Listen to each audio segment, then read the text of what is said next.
Baik, Assalamualaikum warahmatullahi wabarakatuh. Kita lanjutkan pembahasan kita tentang peluang di part 2 ini. Ya, kalau kemarin kita sudah membahas part 1, kita sudah membahas tentang ruang sampel dan titik sampel beserta rumus dasar dari peluang. Sekarang kita lanjutkan materinya tentang frekuensi harapan relatif dan latihan soalnya. Oke, langsung saja kita ke videonya. Kita akan lanjut ke next slide-nya. Nah, pertama yang kita bahas adalah kejadian. Ya, jadi sebelum rumus kemarin ya, rumus peluang itu kan anggap aja misalkan peluang A. Berarti NA dibagi NS. Kan seperti ini rumusnya ya.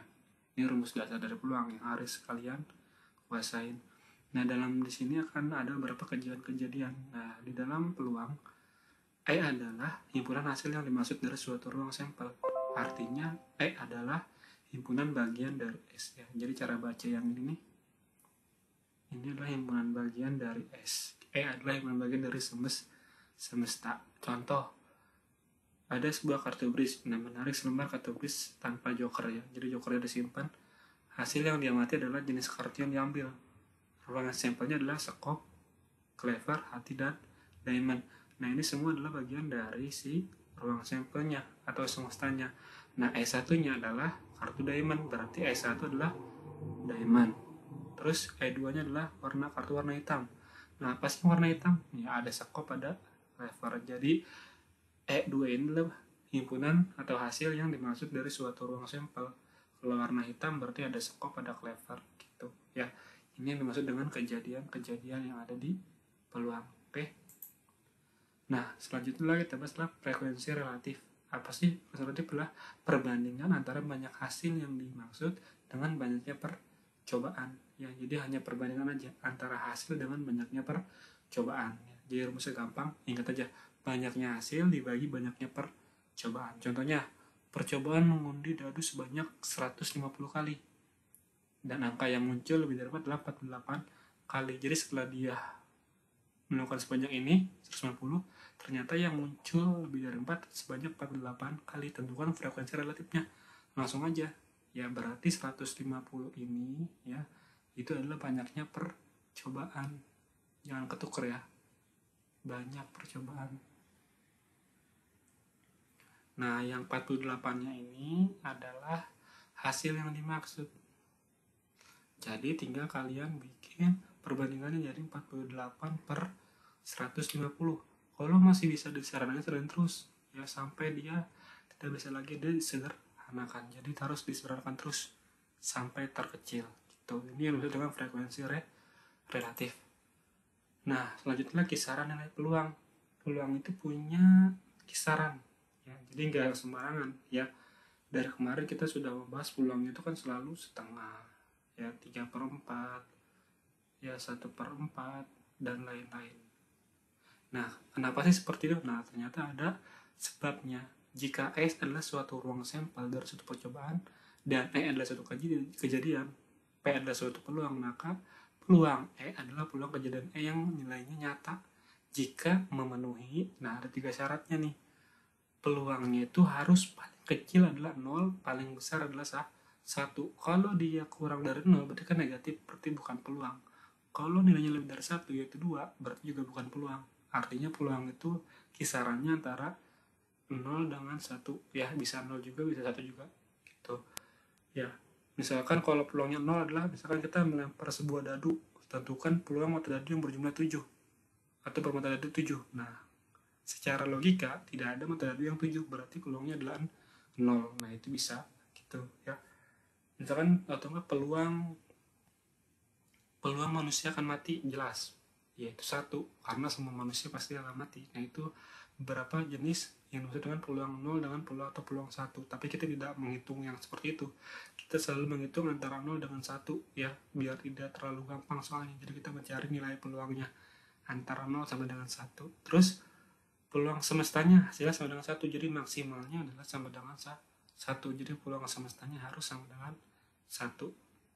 Nah, peluang kejadian 1 digabung kejadian 2 itu sama aja kayak peluang kejadian 1 ditambah peluang kejadian 2. Jadi kalau ada simbol U ini artinya gabungan. Nah, kalau gabung itu berarti peluang yang pertama ditambah peluang yang kedua seperti itu ya. Dan kejadian saya yang lepas ya, S1 irisan S2 berarti himpunan kosong ya. Ini kalau ini berarti artinya adalah himpunan kosong. Nah, ini soal yang seperti yang kemarin. Pada percobaan melempar 2 buah dadu bersama-sama, berapakah peluang melakukan jumlah kedua mata dadu 9?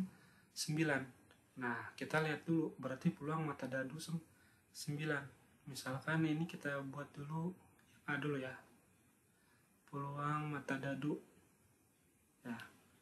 Kan rumusnya PA sama dengan NA dibagi NS. Anggap aja A itu adalah bagian dari yang mata dadu jumlahnya 9. Berapa aja sih? 9 itu berarti bisa aja 3 sama 6. Berapa lagi? 4 sama 5. Berapa lagi? 5 sama 4. Berapa lagi? 6 sama 3. Kira-kira ada lagi nggak? Misalkan 2 tambah berapa? 7 kan bukan mata dadu, berarti nggak bisa. Ya, berarti cuma ada 4. Berarti secara rumus berarti peluang A adalah, ini ada berapa jumlahnya? Ya, dari sini sampai sini ada berapa kejadian? Ada 4, berarti 4 per. Nah, karena 2 buah dadu, ya, ini kan 2 buah dadu, berarti ruang sampelnya 6 dikali 6, berarti 36. Ini adalah NS-nya. Seperti itu, berarti 4 per 36, berarti 1/9. Oke, itu jawaban yang A. Selanjutnya adalah yang B. Yang B adalah jumlah kedua mata dadu 6. Berarti kalau yang 6 itu, misalkan sekarang PB, berarti rumusnya adalah NB per NS. Berapa NB-nya? Kita cari dulu berapa yang kalau dijumlah hasilnya 6. Mulai dari 1,5 ya. Ini kan kalau jumlah 6.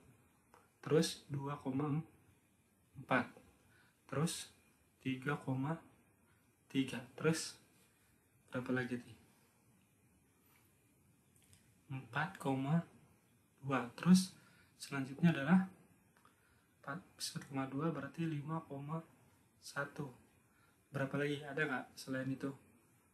6 nggak ada ya. Berarti di sini jumlahnya ada berapa? 5. Berarti peluangnya adalah 5/36. Nah, ini soal yang seperti kemarin ya. Bapak anggap kalian udah paham ya. Kalau jumlah mata dadu berarti kalau kalian jumlahkan ya, kedua mata dadunya mana yang ditanya gitu ya. Kalau jumlahnya 6, 3,3, 4,2 dan seterusnya ya. Jadi yang dimaksud dengan kisaran peluang itu ini ya, 5/36. 1/9 itu kalau kita buat desimal itu jawabannya di antara 0 dan 1. Itu yang disebut dengan kisaran nilai peluang ya. Jadi paling kecil dari 0, maksimal adalah 1, seperti itu ya. Oke. Nah, selanjutnya frekuensi harapan. Bedanya sama tadi, kalau tadi itu banyaknya kejadian hasilnya dibanding dengan percobaannya, kalau sekarang banyaknya peluang dikali banyaknya percobaan, hasil peluangnya dikali percobaan ya. Jadi peluangnya berapa baru dikali percobaannya. Tapi kalau yang tadi frekuensi relatif, kita sudah dapat berapa kejadian yang mungkinnya, yang munculnya gitu. Kalau ini baru peluangnya aja ya. Nah, rumusnya apa? Nah, FP berarti maksudnya frekuensi harapan ya. Jika E adalah suatu kejadian ruang sampel dan PE adalah peluang terjadinya E dalam N kali percobaan, maka frekuensi harapannya adalah FE sama dengan PE dikali N. Ya, FE berarti frekuensi harapan, PE-nya peluang kejadian E dikali banyaknya percobaan. Ya, misalkan ini adalah diketahui peluang seorang menembak tepat sasaran adalah 1/5. Ini udah ketahuin peluangnya nih. Nah, berarti adalah PE-nya. PE-nya adalah 1/5. Nah, ini 150-nya adalah N. Nah, berapa frekuensi harapannya? Frekuensi harapannya berapa? Nah, ya udah tinggal PE dikali N. PE-nya berapa? 1/5 dikali N-nya berapa? 150. Tinggal tercoret. Ya, berarti 30. Ya, jadi frekuensi harapannya adalah 30 kali muncul dalam 150 kali tembakan untuk yang ini ya, peluangnya seperti itu ya. Jadi ini disebut dengan frekuensi harapan. Nah, gimana kalau soalnya belum ada peluangnya nih ya. Misalkan soalnya bawa bikin ini contoh ya, tapi belum ada peluangnya. Contoh 2 buah dadu dilempar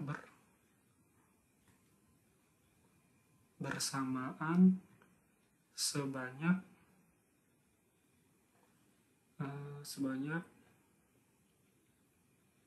90 kali.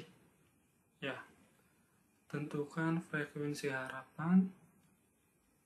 Ini kita buat dulu soal yang belum ada peluangnya. Tentukan frekuensi harapan jumlah mata dadu 9. Ya, pertanyaannya adalah berapa frekuensi harapan jumlah mata dadu 9. Nah, tadi kan rumusnya FE sama dengan PE dikali N. Kita mencari peluang E-nya dulu. Ya, di sini E-nya adalah mata dadu 9. Ya, mata dadu 9 itu kan tadi dicoba ya. Tadi kita ulang lagi ya, dari 3,6.